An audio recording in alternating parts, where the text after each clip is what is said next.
A rádio do seu jeito.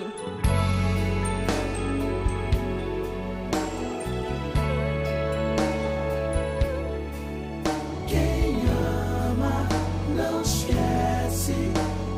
Band FM, Band.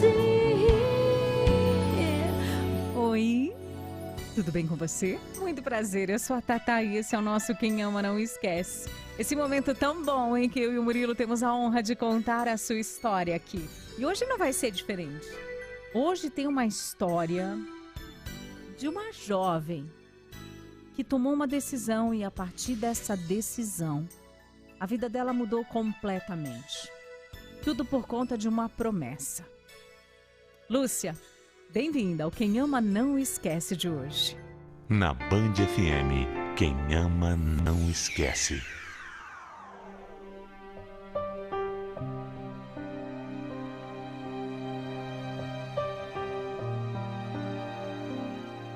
Nós somos seres humanos e cometemos erros. Mas o que nós fazemos depois é o que define o nosso caráter. Um dos maiores erros da minha vida me assombrou por muitos anos. Mas hoje eu consegui me perdoar e eu sei que eu dei a volta por cima. Quando eu era ainda só uma menina, eu morava em Recife com a minha mãe. Nas férias eu costumava ir para a casa da minha madrinha, numa cidade próxima. E lá eu sempre encontrava um rapaz chamado Nestor, que eu achava muito bonitinho. Quando eu estava com uns 12 anos, ele já estava com 26. E eu vivia pensando que um dia a gente ia se casar. Mas a verdade é que ele não me dava a menor atenção porque dizia que eu era muito nova. 2 anos se passaram e eu voltei para a cidade da minha madrinha. Eu estava com 14 anos e quando ele me viu, ele ficou surpreso e disse que eu tinha me tornado uma mulher. Finalmente ele começou a olhar para mim e durante a festa de São João ele me chamou para sair. E depois pediu a minha mão em namoro para minha mãe. Na mesma hora, ela perguntou o que ele estava pensando, porque eu ainda era uma criança. Minha mãe não entendia o que eu sentia por ele. Mas, de alguma forma, ele a convenceu e ela permitiu que ficássemos juntos. Só que isso não durou muito, não. Logo minha mãe mudou de ideia e disse que era para eu terminar aquele namoro. Como toda adolescente normal e apaixonada, eu comecei a me encontrar com ele escondida. E em um desses encontros, eu tive a minha primeira vez. Eu era uma menina tão ingênua, boba, quase sem informação nenhuma. E eu não tinha a intenção de contar para minha mãe o que tinha acontecido. Mas de alguma forma ela descobriu e conversou muito sério comigo. Eu lembro bem das palavras dela me dizendo que eu pensava que a minha vida era ele. Mas que eu só tinha 14 anos e era uma criança, enquanto ele já tinha quase 30. Ela também falou que um adulto não pode querer ficar com uma menina tão nova e que ele não era uma boa pessoa. Era para eu terminar. Ela também falou que se eu continuasse com ele, era para eu esquecer que eu tinha mãe. Aquelas palavras mexeram muito comigo. Era minha mãe. Eu não queria ficar sem minha mãe e, para fugir do Nestor por um tempo, eu decidi me mudar para São Paulo, onde os meus irmãos moravam, porque eu achei que se eu ficasse em Recife, eu não ia conseguir me afastar dele. Eu nem cheguei a me despedir direito, eu só avisei que ia me mudar e ele nem se importou. Ele só me desejou boa sorte e eu subi naquele ônibus.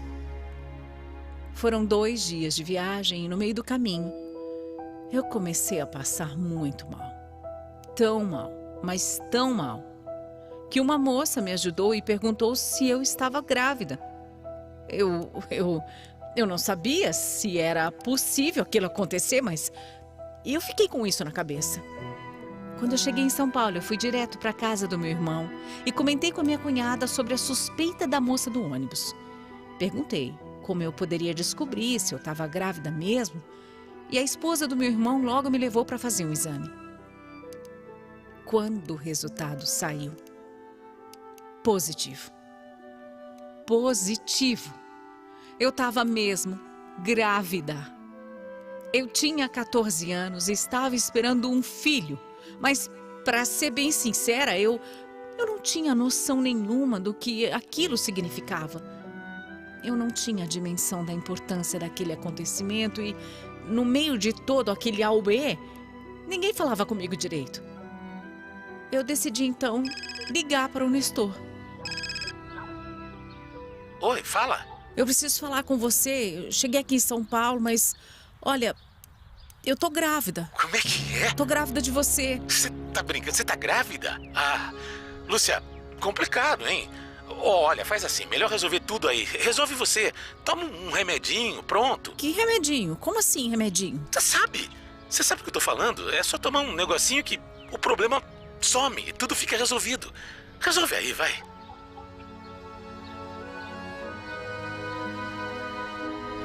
Eu sei que pode ser difícil para algumas pessoas acreditarem, mas eu era realmente muito ingênua.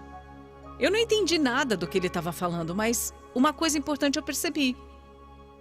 Eu percebi que eu não teria o apoio dele. Eu contei para minha outra irmã, que também morava em São Paulo, sobre a minha situação, e ela me levou para morar com ela. Ela disse que eu teria aquele bebê e que ela me ajudaria em tudo.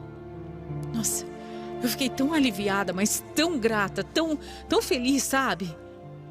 Só que isso durou pouco tempo.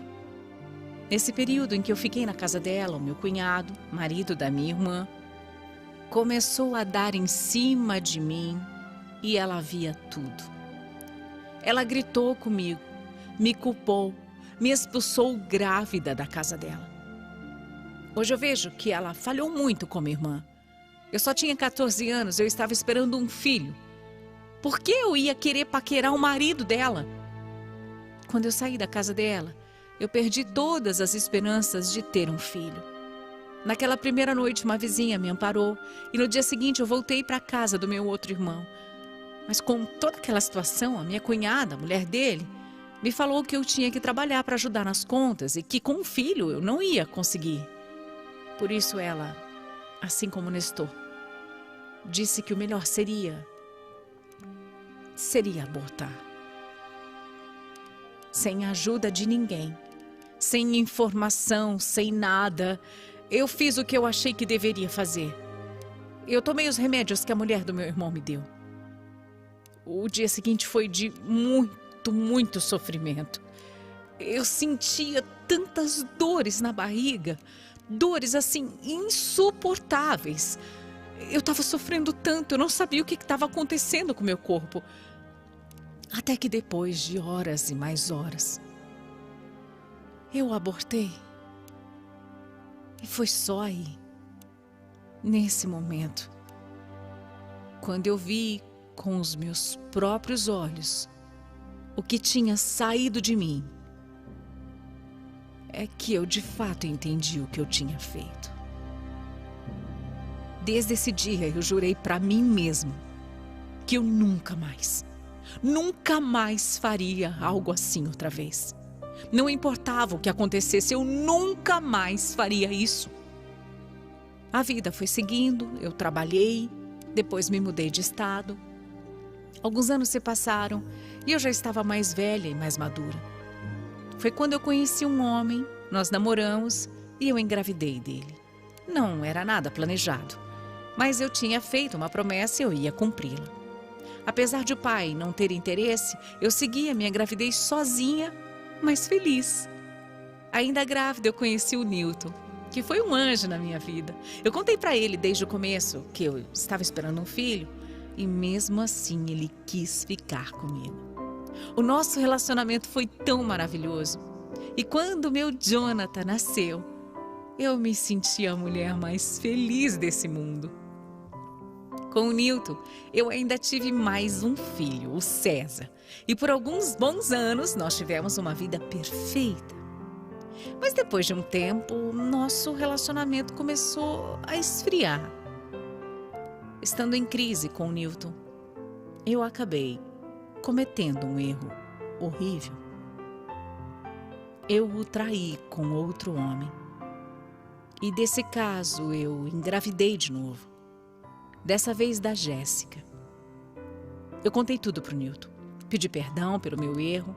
Ele até me perdoou, aceitou ficar comigo e ainda quis cuidar da Jéssica como filha dele. Nós continuamos casados, eu engravidei outra vez, mas agora de gêmeos. Eu já tinha 3 filhos e tive mais 2, a Flávia e a Fernanda. Quando eu achei que estava tudo tranquilo, meu casamento com o Newton entrou em crise de novo. Dessa vez foi ele quem arrumou outra mulher. E aí nós decidimos terminar porque realmente não tinha mais saída nenhuma pra gente.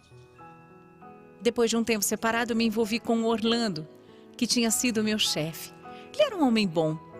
Tinha o sonho de ser pai. Eu já tinha 5 filhos, mas eu topei ter mais um com ele.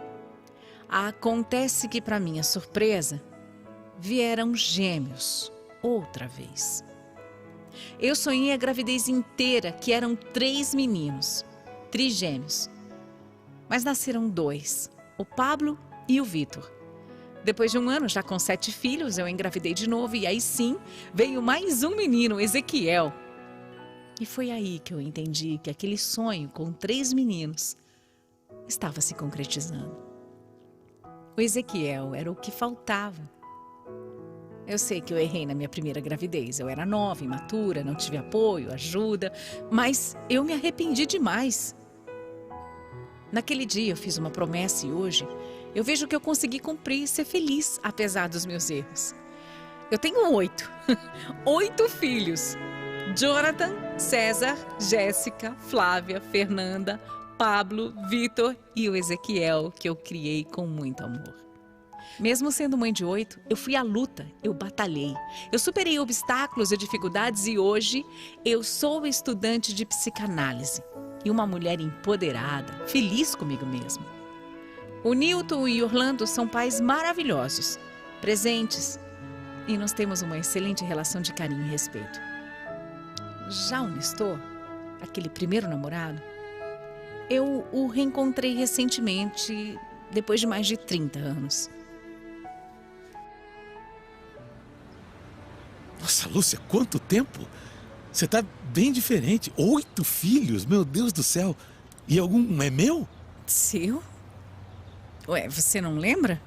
Não lembra do que falou pra mim quando eu tinha só 14 anos? Não lembra do remedinho que você mandou tomar? Eu fiz o que você falou. O problema foi resolvido na época, como você queria. Eu nunca deveria. Eu me arrependo muito disso. Porque você foi a única mulher que engravidou de mim. Depois eu tentei ser pai e nunca consegui. Eu nunca tive filho, Lúcia. Nunca tive um filho.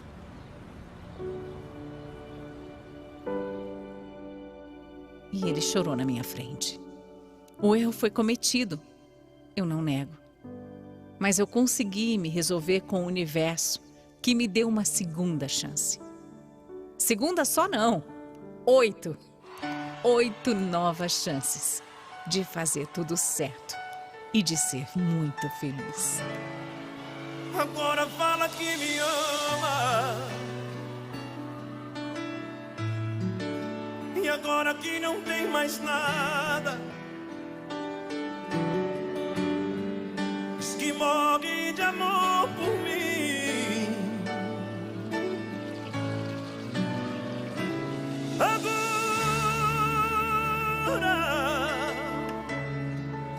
depois de ter chorado rios, depois de tanto ter sofrido,